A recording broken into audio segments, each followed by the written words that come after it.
የአስቴር ሁለተኛው ግብዣ የሚደረግበት ነው። ስለዚህ ንጉሡና ሐማ በግብዣው ላይ ተገኝተዋል። እናም አስቴር አይሁዳዊት መሆኗን አስቀድማ ለንጉሡ ነገረችው። አስከትላም ሐማ እርሷንና ሕይወቱን ያተረፈውን መርዶክዮስን እንዲሁም መላውን አይሁድ ለመግደል አዋጅ ማውጣቱን ነገረችው።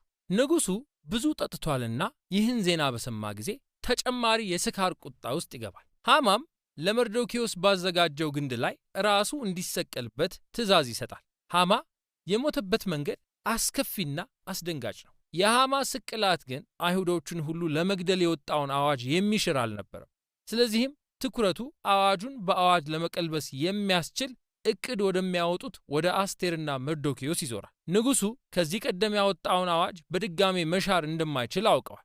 ስለዚህም በምትኩ ንጉሡ አጸፋዊ አዋጅ እንዲያወጣ ለመርዶክዮስ ትእዛዝ ይሰጠዋል። አይሁዶች ሁሉ እንዲገደሉ ትእዛዝ በወጣበት የአዳር 13ኛው ቀን ላይ አይሁዶች ራሳቸውን እንዲከላከሉና እነርሱን ለመግደል ያሴሩትን ሁሉ እንዲያጠፉ መመሪያ ተሰጣቸው። ከዚያም መርዶክዮስ፣ አስቴርና አይሁዶች ይህን አዲስ አዋጅ ለማክበር በየቦታው ግብዣና ድግስ አደረጉ። መርዶክዮስም ከንጉሡ አጠገብ እንዲቀመጥ ተደረገ። በመጨረሻም የአዋጁ ቀን ይመጣል። አይሁዶችም በጠላቶቻቸው ላይ ድል ያደርጋሉ። በመጀመሪያ የሐማን ቤተሰብ፣ ከዚያም የሐማን ሴራ የተቀላቀሉትን ሌሎች የፋርስ ባለሥልጣናት ሁሉ አጠፏቸው።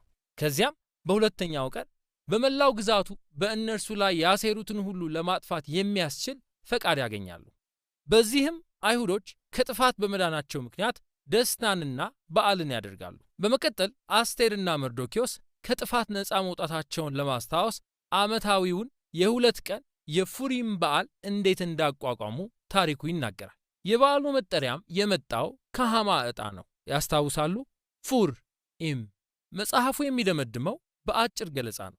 መርዶክዮስ በመንግሥቱ ውስጥ ሁለተኛ አዛዥ ሆኖ ሲወጣና አሁን አይሁዶች በግዞት ሲበለጽጉ ስለ ንጉሣዊ ታላቅነቱና ግርማው ተነግሮናል። አሁን ወደ ኋላ ይመለሱ። ሙሉ ታሪኩ እንዴት እንደተዋቀረ ልብ ይበሉ። ታሪኩ በሚቀለበሱ ክስተቶች የተሞላ ቢሆንም አጠቃላይ ታሪኩም ሆነ ዝርዝር ጉዳዮቹ ሆን ተብሎ በተዋቀረ ምጸታዊ የቅልበሳ ትርክት የተሰናዳ መሆኑን መመልከት እንችላለን። የንጉሡ ግርማና በዓላት እንዲሁም ድንጋጌዎች በመርዶክዮስ ግርማና በዓላት እንዲሁም መጨረሻ ላይ በተደነገገው ሕግ ይንጸባረቃሉ። አስቴርና መርዶክዮስ በመጀመሪያ ንጉሡን አዳኑ።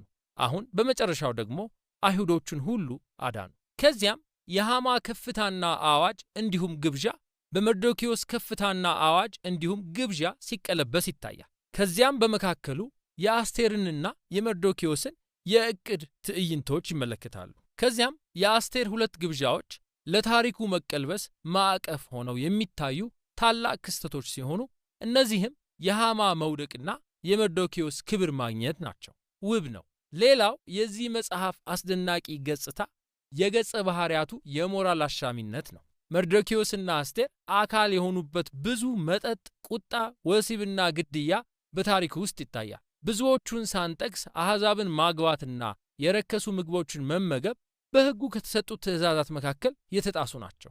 ስለዚህም ታሪኩ መርዶክዮስንና አስቴርን የግብረ ገብ ምሳሌ አድርጎ ባህሪያቸውን ሁሉ አያጸድቅም። ነገር ግን ነገሮች በጣም መጥፎ በሆኑ ጊዜ እንደ እምነትና ተስፋ ተምሳሌቶች አድርጎ ያቀርባቸዋል። እናም የአስቴር መጽሐፍ ወደ ጀመርንበት ጥያቄ ተመልሶ ይመጣል። እግዚአብሔር ለምን አልተጠቀሰም? የመጽሐፉ መልእክት እግዚአብሔር የሌለ በሚመስልበት ጊዜ፣ ሕዝቡ በግዞት ሲሆኑ፣ ለኦሪት ሕግ ታማኝ በማይሆኑበት ጊዜ እግዚአብሔር ከእስራኤል ጋር ተቆራርጧል ማለት ነው? እግዚአብሔር የገባውን ቃል ትቶታል? የአስቴር መጽሐፍ በፍጹም ይላል። እግዚአብሔር በሰው ልጅ ታሪክ ውስጥ በተጨባጭ ውዥንብርና የሞራል ውድቀት ውስጥ መስራት እንደሚችልና እንደሚሰራ እንድናይ መጽሐፉ ይጋብዘናል። ዓላማውን ለማሳካት በሥነ ምግባር የደከሙ ሰዎችን ታማኝነት እንኳ ይጠቀማል። የአስቴር መጽሐፍ የሚታየው መልካም ሳይሆን ሲቀርና ነገሮች የከፉ ከመሆናቸው የተነሳ ተስፋ ለማድረግ ሲከብድ እግዚአብሔር የእርሱ የሆኑትን ለመቤዠት ምን ያህል የቆረጠ መሆኑን